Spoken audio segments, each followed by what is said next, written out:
I'm Laurie Cabot. I'm the official witch of Salem, Massachusetts. I have been an open witch in this city, and the first open witch in this city since 1967.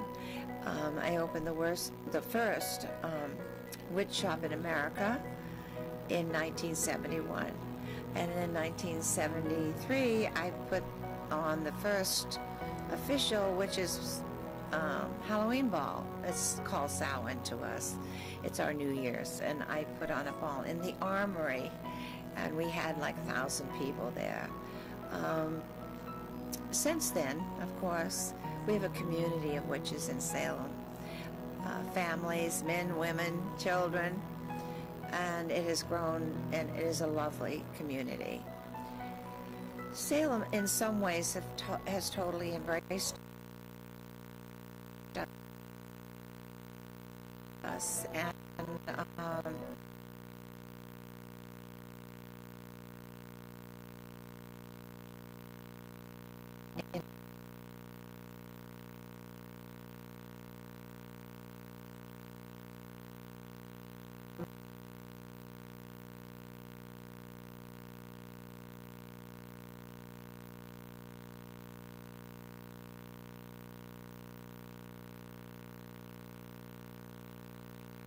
bring tourism, and there's nothing wrong with having tourism, but there's something wrong with not honoring the witches who live their lives as witches, and they're not there just on Christian Halloween. Our New Year is celebrated very differently than the way the rest of the world celebrates Halloween.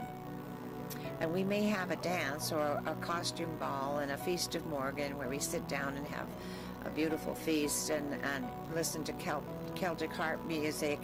And our witches ball, we don't allow green faces, no vampire teeth, and no horns and red union suits with a pitchfork. We make them take them off as they come in the door. So what we do at our witches ball is dress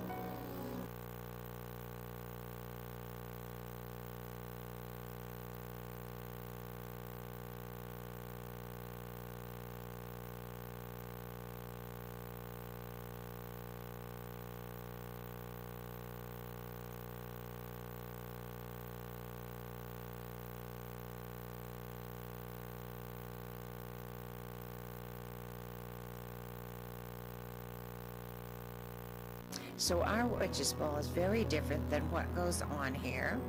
And there are several people in this area who will call themselves witches who are not, simply to come out in October on the 31st or in that area to make money and become psychic and become witches.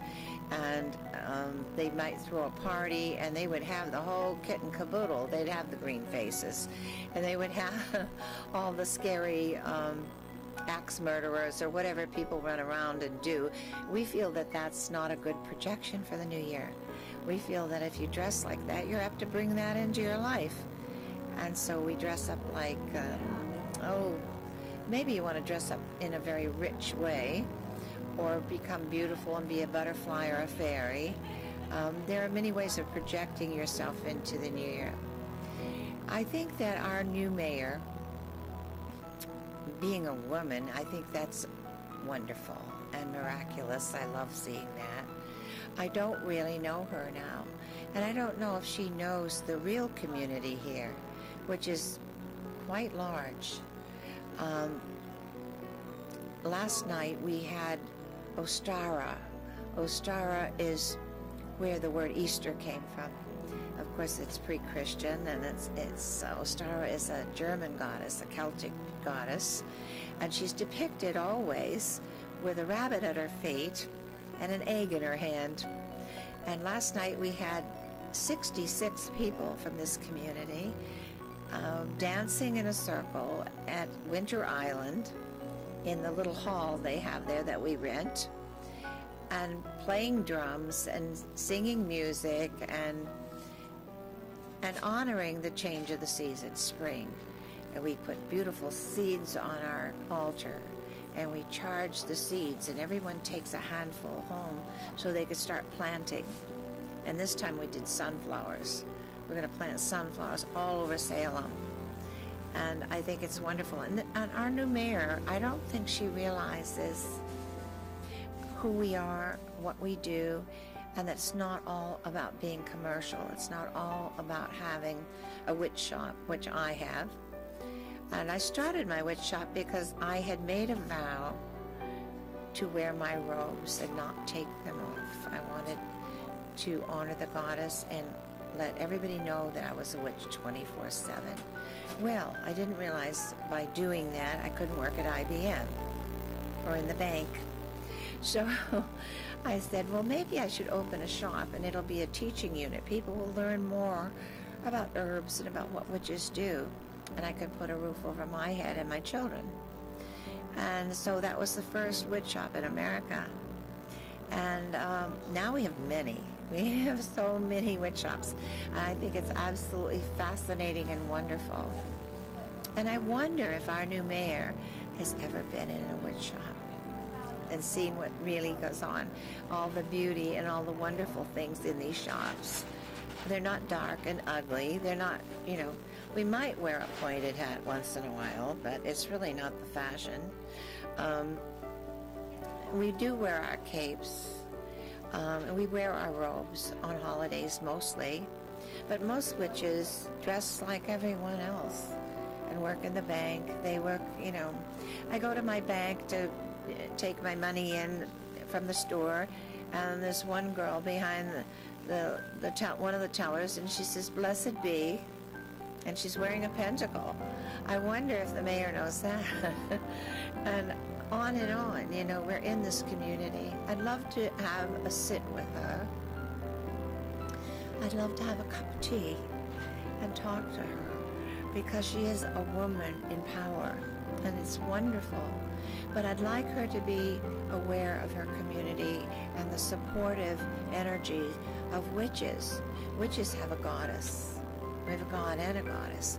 So we would respect her probably more than any other group in Salem.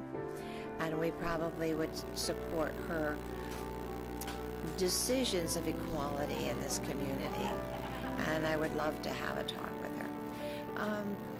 As you can hear, there's a little bit of a ruckus here. That's because we're in my store. The Cat, the Crow, and the Crown. Laurie Cabot's Witch Shop. And of course, there's quite a few people in here today, so I'm sort of talking over the crowd. Absolutely. We started the Witches Public Awareness League. I started that. We put together, one of the witches was a paralegal, and we put together the law memorandum. And our law memorandum has all the federal and the state laws of civil rights. And we have a case working that proves that witchcraft is recognized by the federal government as a religion. And I am a high priestess. I marry people legally in this state, all rites of passage, and there are many witches here in Salem who do the same. But before that time,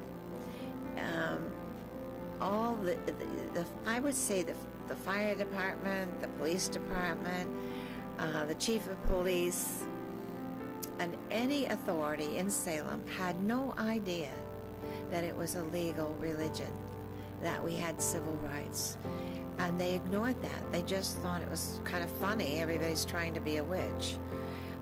Until they got the law memorandum. Once they got the do's and don'ts of witches, which is a flyer or pamphlet that I produced, and the law memorandum, then they realized they needed to protect us like they protect every other religion in this town. And since then, that has been the case. What happens, though, is that as the years have gone on, new people have taken places in high positions who do not know. So we've fired up the WPAL again, and we're sending out the packets to everyone in our city but we have a new perspective about our rights, and we are sending those packets to every city in Massachusetts, every city and town, and to Washington, D.C. We've already started sending the packets to Washington to let them know that we're here and that we deserve our civil rights.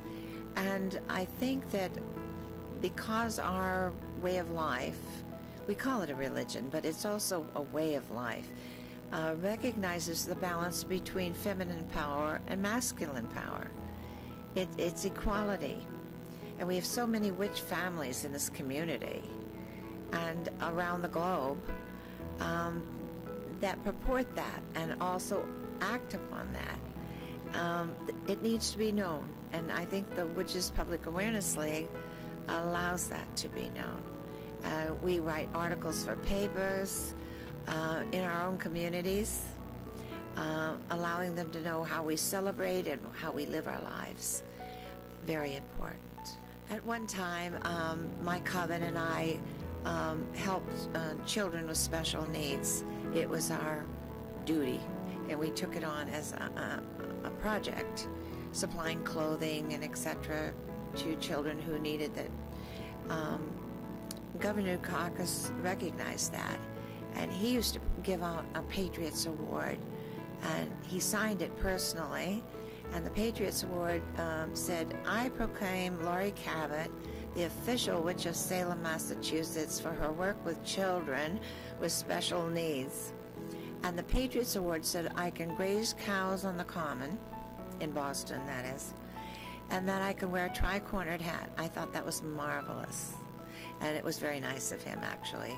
I've written 4 books. Power of the Witch was the first book.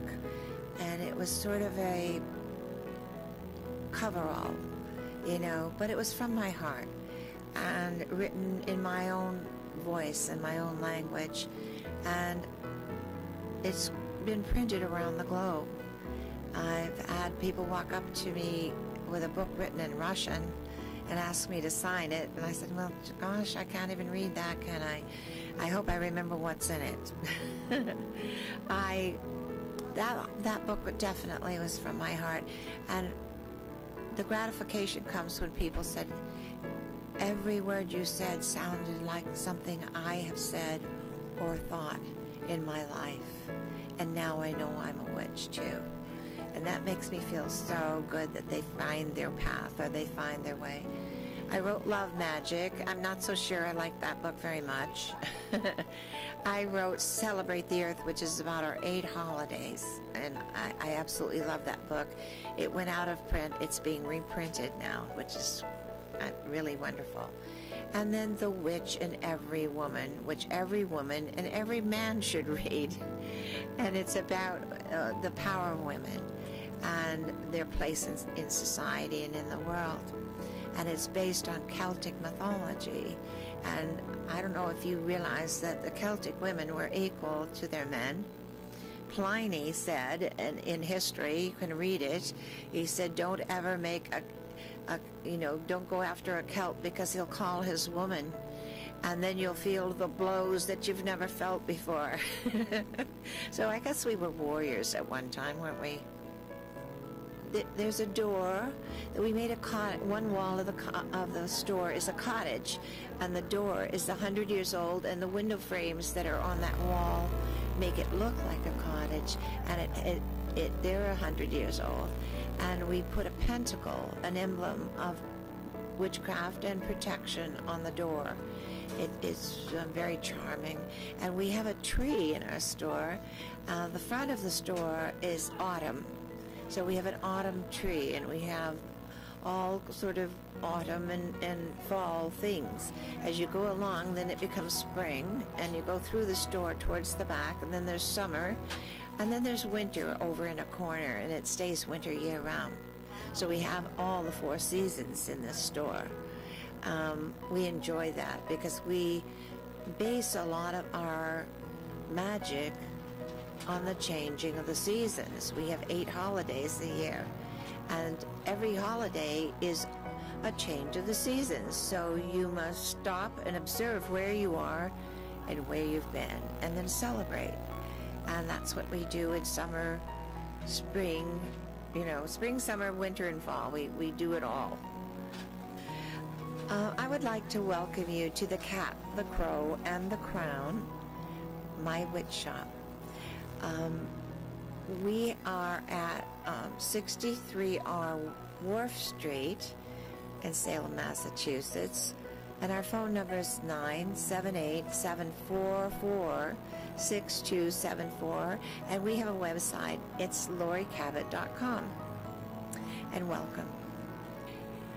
We try very hard in this store to bring the magic. So a lot of the items in the store I make myself. I make my own potions. I make my own incense. I make books of shadows and spell bottles that are quite powerful.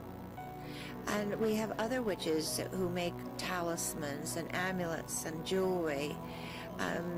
I find that we need the magic to be real, not come from a vendor somewhere and make-believe incense. I think we need to put the real herbs and the real oils and the real magic into this store.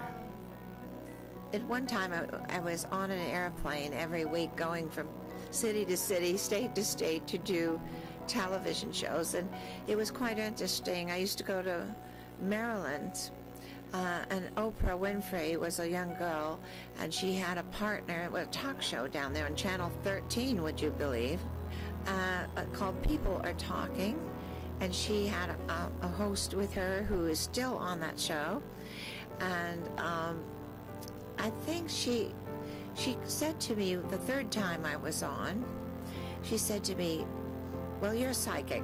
Tell me, she says, when am I going to have my own show? And I said, about 10 years from today. Oh, I don't want to hear that, she said. I said, around 10 years from today, or during that 10 years, at the end of that 10 years, you'll have your own show. She didn't want to hear that at all. And guess what? She has her own show, and it took about 10 years from that date. I think she was around 18 years old when I met her. Her hair had just been burned off by somebody who had done a perm or something on her hair. It was very short. And then I ended up doing her show in Chicago years later. It was quite interesting show. And at that time, Oprah was doing much like a talk show, and it was sort of like a National Enquirer on air. And after I did the show, because she had a supposed Satanist and a Christian person, and then me as a witch, and of course it was melee, and I don't like joining in on that kind of thing. So I kind of wrote her a letter right after that saying, this is not what you do well, and it seems like the National Enquirer. I had a feeling that that letter was a little bit scathing that I sent her, and right after that she changed. And I think she was doing better work even than her father. Her father was a minister, and I think her work has gone well beyond that. Well beyond that. She's doing what she should have done, and she's putting together spiritual energy for the world, and I give her a lot of credit for that.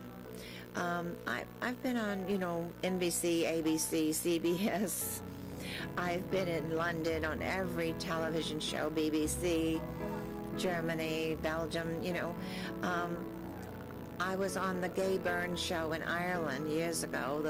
It was Late, Late, Late show with the Rolling Stones. I was on a children's show with Kiss one time, the band Kiss. I thought that was quite interesting. But by doing all these shows, it has been a blessing somewhat to the craft, because it gave me a chance by which to explain who and what we are and what we are not. So I think that was a very good thing. I was asked to go on David Letterman, and I refused. And at the time, I had just had my first book published, and my publisher was jumping straight up and down and very angry with me. But I felt that I didn't want to try to represent every witch in the world, or have him make fun of witchcraft, because I thought that was not fair to other witches. So I refused to go on his show. Yes, the history here of the witch trials, it's very compelling. It's also very confusing, because we have the theory of ergotrate causing the children, the girls who had fits and pointed at people and accused them of witches, that was the cause, and yet it might be a political reason, because they had the wrong definition of the word witch. How could you find one if you can't define it? It was defined by another religion, meaning devil worshiper, an ugly old hag, someone who does evil and magic. Well, you wouldn't find a witch that way, because they don't do that. We don't believe in a devil. We don't have one. We don't do evil. We're actually really quite afraid of doing evil, because we believe in a threefold law. Everything you do comes back to you threefold, and I certainly wouldn't want to live with that. And the other law we have is do what you will and harm none. That's hard to do, if you think about it. So we have very strict laws about doing good. That wasn't true in the definition that they had in 1692 or in the 1600s, or 10 years prior to that in Europe, when they hung it, during that time period, over maybe 20 years, they hung maybe 9 million people, burned and hanged, mostly women and children. So when it came to America, it was a political issue, and it still could be today. However, we're in America now. This is the Constitution, and we live under the Constitution, and we have the rights of every other religion, and we can speak about who we are. We don't have to hide.